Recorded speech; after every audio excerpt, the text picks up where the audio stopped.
page 75.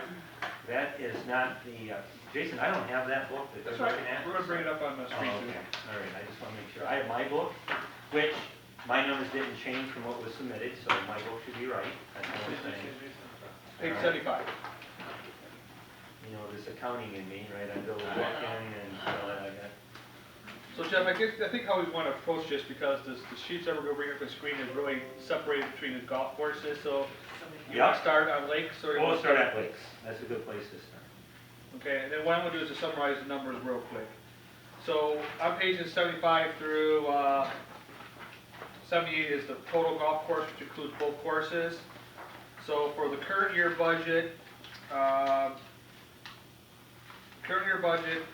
total revenue, small change of an increase 11,000, and then the total expenses, there is a $56,000 increase between the current budget and the projected budget for this year.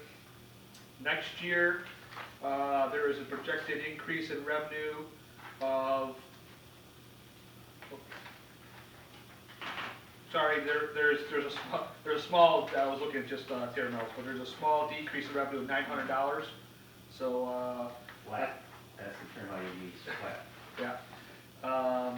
And in the expense side, there is a total decrease of $108,000 on the expense side compared to the projected budget for this year. And on page 78, just one thing to point out is the what we call the net working capital, or the reserve for the enterprise type funds, like we discussed yesterday with water sewer. Pretty much is really current assets minus current liability is what the state looks at for deficits in the enterprise funds.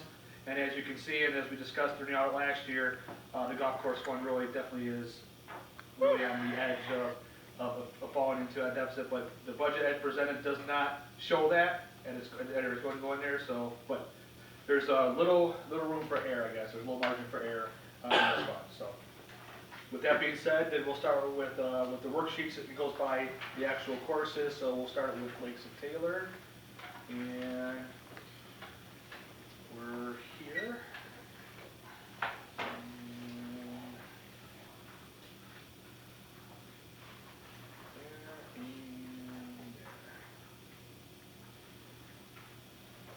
Okay.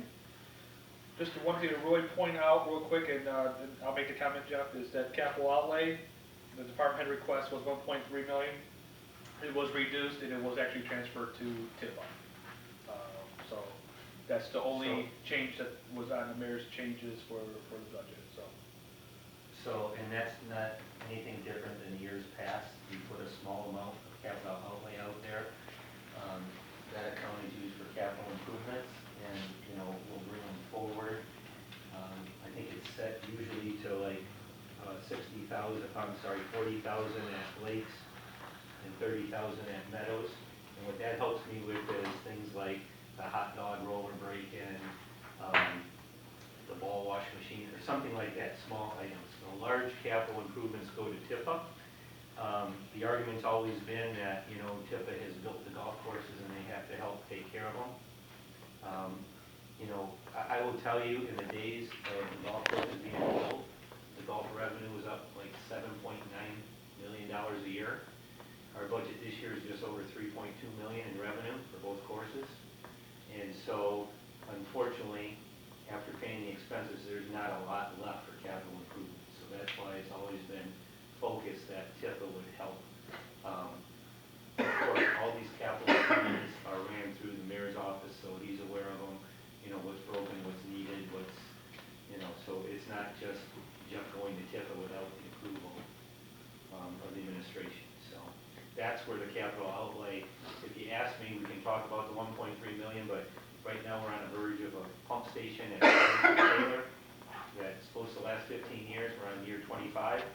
So every year we turn it on, I'm just very hopeful that it's going to start up and we're going to have water for the golf course. We put a lot of parts in it over the years.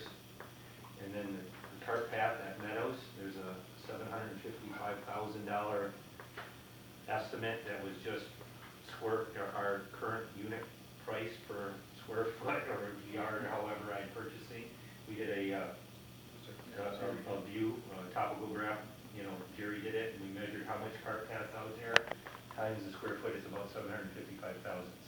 I don't even know if that covers the mobilization costs and all that, but it definitely would be the price per unit, whatever our purchasing department has for asphalt. So that's the big ones there.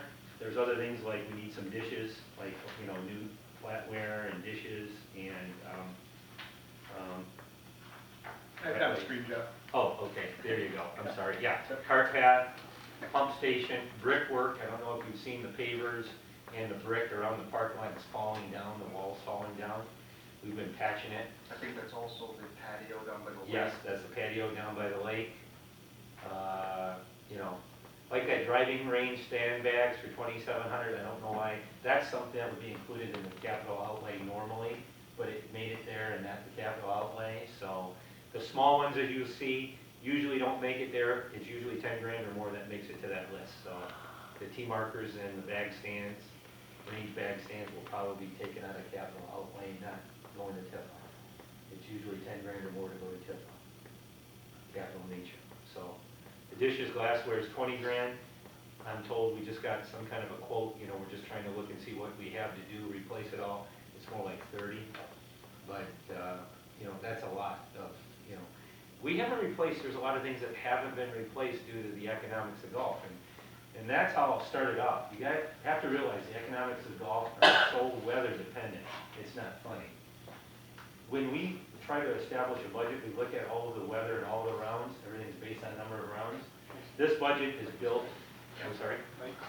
That's Lakes. This is just Lakes rules. Just like, when we're trying to build these golf budgets, I hope you understand it's based on weather, and we don't go like, hey, I have all perfect weather. We choose 2 or 3 years that were really good weather years with numbers of rounds, and we build it off of that. So it's something that's attainable, but it's not guaranteed. Any business built on weather is a bad business. We hope to increase revenue in the food. We brought in a new restaurant GM, we've got the chef. We're seeing an upturn in our brunches, we see an upturn in our dinners. We're hoping that's gonna still grow. We've got a lot of weddings scheduled this year at Lakes, we've got a lot of events scheduled at Lakes. So those are the ancillary events that help bring revenue into golf. That's just purely more than golf. Golf and cart and green fees, leagues. So, real quick, I don't mean to stop. Yeah. You know, talking about food sales, that includes weddings as well? Okay. We don't break that out. Everything's We don't, combined, yeah, we okay. don't break that out. It's never been broken out. But there's been a significant from 17, 18 to 18, 19. So. Yeah, so we're hopeful. Okay. Yeah. We're hopeful. Again, you know, and the mayor and Jason alluded to it, last year council gave golf a contribution to the bottom line, so it wasn't negative. The idea was not to make that an annual contribution, and, you know, whether behold, if the spring turns on and we can make it, we'll make it. If we can't, you know, I'm not gonna lie, there's gonna be a shortage and we're gonna have to deal with it, either with a state deficit plan or a contribution. So, I wouldn't consider this as a structural deficit because we still have revenue that outweighs the expenses. We've kept our expenses in line, but, you know, everything goes up. I mean, you know, we spend over $755,000 just to take care of the 2 golf courses. You know, that's nothing I can control. That's a paid, but it's nice. It goes out to bid this fall, so hopefully we'll find that we can negotiate a favorable, you know, purchasing can negotiate or bid out and negotiate, you know, a favorable contract that would come back in. It's just tough. I mean, so that's capital outlay. If we want to go through the revenue lines, Jason was started the revenue, so if they have any questions with revenue, I'd be happy to. I guess So with Lakes, the revenue, actually, Pretty flat.